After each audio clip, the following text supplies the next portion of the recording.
بوڑھا آدمی گیا بیچارہ کسی حکیم کے پاس نا, تو حکیم سے کہنے لگا کہ مجھے کھانسی بہت ہو رہی ہے. حکیم صاحب نے کہا بڑھاپا ہے, ظاہر ہے بڑھاپے میں تو ہوگی کھانسی. اس نے کہا حکیم صاحب جوڑوں میں بھی درد رہنے لگا ہے. حکیم صاحب نے کہا بڑھاپا ہے, بڑھاپا ہے, اب یہ ٹھیک ہونے کی عمر نہیں ہے, بڑھاپا ہے. حکیم صاحب میں چلتا ہوں تھوڑا سا ادھر بھی کمر میں بھی پین شروع ہو جاتا ہے. حکیم صاحب نے کہا بڑھاپا ہے. حکیم صاحب نے, وہ بوڑھے کو غصہ آنا شروع ہو گیا, یار کوئی علاج بتاؤ یار. تو بوڑھے آدمی کو غصہ آ کے حکیم صاحب سے کہتے کیا بڑھاپا لگا کے رکھا ہوا ہے یار, ہر بات میں بڑھاپا. حکیم صاحب نے کہا یہ بھی بڑھاپا ہے. جو آپ کو غصہ آ گیا نا, ایک دم ایکسائٹیڈ ہو رہے ہو, تو دیکھو کیا کر رہے ہیں, ٹینشن دے رہے ہیں. ایسے ایسے نسخے بتائیں گے, آدمی کہے گا بھائی یار میں بیمار ہی ٹھیک ہوں. ایک حکیم صاحب کے پاس, ہمارے جاننے والے حکیم تھے, ان کے پاس ایک پیشنٹ گیا, کہنے لگا کہ کیلشیم کی کمی ہے نا. حکیم صاحب نے کہا اچھا نسخے بڑے خاندانی ہوتے ہیں بعضوں کے پاس, لیکن وہ کون بنائے بیٹھ کے.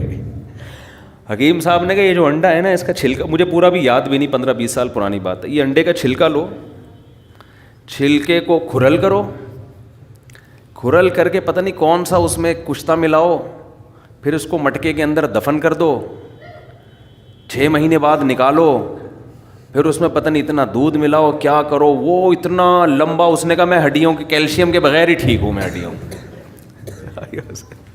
سمجھ رہے.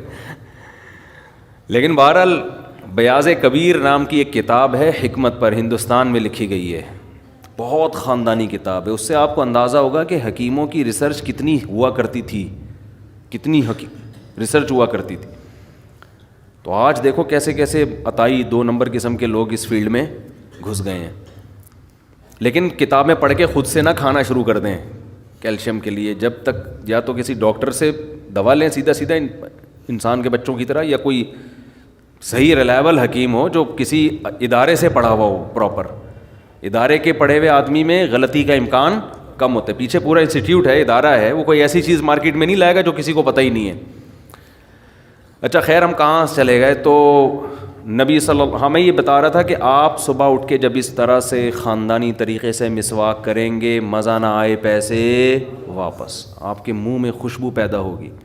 دیکھو ٹوتھ پیسٹ کی خوشبو نہیں ہوتی, ٹوتھ پیسٹ آپ کے منہ کی بدبو کو دور تو کر دیتا ہے, لیکن اس میں خوشبو نہیں ہوتی.